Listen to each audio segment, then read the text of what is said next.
Bhestan police સ્ટેશનની હદમાં ATM તોડવાનો પ્રયાસ કરનારા કાયદાના સંઘર્ષમાં આવેલા બાળકોને પોલીસે શોધી કાઢ્યા છે.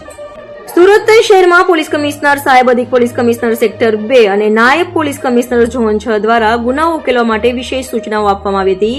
તાજેતરમાં ભેસ્તાન બ્રિજ પાસે મહાવીર ઇન્ડસ્ટ્રીયલ એરિયામાં ઇન્ડિયા એક એટીએમ મશીનમાંથી રોકડ ચોરી કરવાનો પ્રયાસ થયો હતો, જેમાં મશીનના ડિસ્પેન્સરને જાણી જોઈને ખોલી નાખીને નુકસાન પહોંચાડવામાં આવ્યું હતું. આ અંગે ભેસ્તાન પોલીસ સ્ટેશનમાં ગુનો દાખલ કરવામાં આવ્યો હતો.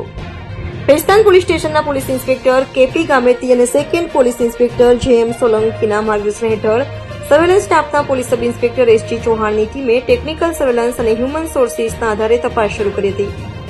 તપાસ દરમિયાન પોલીસ ટીમને બાતમી મળી હતી કે ઉન સમાનીલ 4 રસ્તા પાસે કેટલાક બાળકો શંકાસ્પદ રીતે ફરી રહ્યા છે. પોલીસે તાત્કાલિક કાર્યવાહી કરીને ઘટનામાં સંડોવાયેલા કાયદાના સંઘર્ષમાં આવેલા 3 બાળકોને શોધી કાઢ્યા.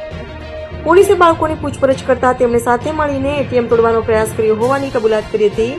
પોલીસે કાયદાના સંઘર્ષમાં આવેલા બાળકોને કસ્ટડીમાં લઈને આગળની કાર્યવાહી હાથ ધરી છે. આ સફળ કામગીરી કરનાર પોલીસ અધિકારીઓ અને કર્મચારીઓમાં police inspector KP Gameti, second police inspector JM Solanki, police sub inspector SG Chauhan, woman police sub inspector BG Yadav, assistant police constable Brijrajsinh Jagdishsinh, assistant police constable Dharmesh Chitubhai, assistant police constable Rohitkumar Shardulbhai અને અસિસ્ટન્ટ પોલીસ કોન્સ્ટેબલ ગુંજનભાઈ ભરતભાઈનો સમાવેશ થાય છે. ભેસ્તાન પોલીસ સ્ટેશનમાં ભેસ્તાન બ્રિજની બાજુમાં ઇન્ડિયા 1 નું એટીએમ સેન્ટર આવેલું છે. આ એટીએમ સેન્ટરમાં 31 માર્ચના સાંજના સમયે 3 અજાણ્યા ઇસમો એટીએમ સેન્ટરમાં આવે છે અને ત્યાં આવી અને એટીએમ મશીન સાથે છેડછાડ કરે છે, તેને નુકસાન કરે છે અને ચોરી કરવાની કોશિશ કરે છે. જે અનુસંધાને આના જે એવિડન્સ મળ્યા એ આધારે એટીએમ જે કંપની જે છે એના ઝોનલ મેનેજરે ફરિયાદ આપેલી હતી અને એ ફરિયાદ આધારે ભેસ્તાન પોલીસ સ્ટેશનમાં ચોરીની કોશિશ અને નુકસાનનો ગુનો દાખલ થયેલો હતો. આ ગુનાની તપાસ ચાલુ હતી.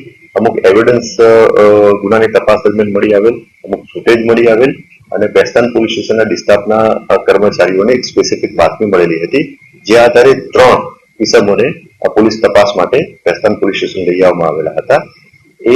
આ 3 ઇસમોની પ્રાથમિક પૂછપરછમાં અને એમના ઉંમરના પુરાવા બાબતે તપાસ કરતા આ 3 જણ જે છે એ માઇનોર જણાઈ આવેલા છે, એટલે કે કાયદાના સંઘર્ષમાં આવેલ કિશોર જણાઈ આવેલા છે અને એમની પ્રાથમિક પૂછપરછમાં એમને ચોરી કરેલાની કબૂલાત કરેલ છે અને આ ચોરી એમણે 7,000 ની ચોરી કરેલાની કબૂલાત કરેલ છે.